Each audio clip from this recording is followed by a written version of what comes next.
अशा कुठल्याही चुकीच्या गोष्टीसाठी राष्ट्रवादी पक्ष कधीच बळ देणार नाही, कधीच पाठीशी घालणार नाही. या सगळ्याची तरतूद होती म्हणूनच ही योजना जाहीर केलेली आहे आणि ते पूर्ण करण्यात असं अजितदादा वारंवार आपल्याला बोललेले आहेत आणि मला असं वाटतं की जे बोललेले आहेत ते पूर्ण करतात असं आपल्याला सगळ्यांना ठाऊक आहे.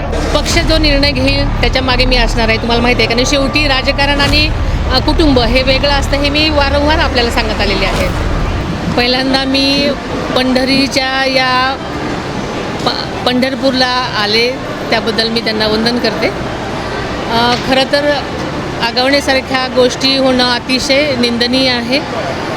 ही अतिशय खेदजनक गोष्ट आहे. ह्या कधीच घडायला नको आहेत आणि अशा कुठल्याही चुकीच्या गोष्टीसाठी राष्ट्रवादी पक्ष कधीच बळ देणार नाही, कधीच पाठीशी घालणार नाही. महिला आयोगाच्या अध्यक्षांवर वारंवार आरोप व्हायला लागलेले आहेत. त्यांच्याकडे तक्रार वेगळीच कारवाई केली असती तर बळी गेलेल्या राजीनाम्याची मागणी समोर येत.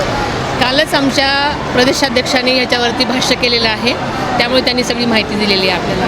काय अपेक्षा काय महिलांना न्याय मिळेल काम करणारी सक्षम महिला अध्यक्ष असणं अपेक्षित आहे. मला वाटतं याच्यावरती कालच आमच्या पक्षांनी त्यांची भूमिका मांडलेली आहे, त्यामुळे मला असं वाटतं की ते पुरे आहे. चालू शकणार नाही असं विरोधक म्हणतात. लाडकी सत्तेत आले माहिती सरकार मात्र ते 5 वर्ष चालू शकणार नाही असं विरोधक म्हणतात आणि 2100 रुपये कधी देणार असा प्रश्न उपस्थित वारंवार करतात. अजितदादांनी सांगून सुद्धा ते म्हणतात काही चालू शकतात आपल्या विषयी. खरं तर हा प्रश्न तुम्ही अजितदादांनाच विचारला पाहिजे, कारण शेवटी या सगळ्याची तरतूद होती म्हणूनच ही योजना जाहीर केलेली आहे आणि ते पूर्ण करण्यात असं अजितदादा वारंवार आपल्याला बोललेले आहेत आणि मला असं वाटतं की जे बोललेले आहेत ते पूर्ण करतात असं आपल्याला सगळ्यांना ठाऊक आहे. या पद्धतीने दोन पवार एकत्र चर्चा चालू आहे. कसं बघता तुम्ही दोन कुटुंब एकत्र आले, दोन्ही पक्ष एकत्र आले तर ताकद वाढेल असं वाटतं?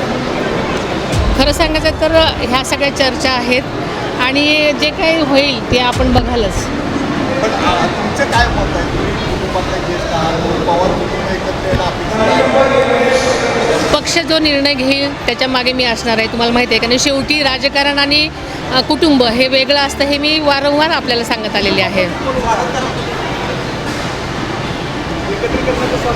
थँक्यू.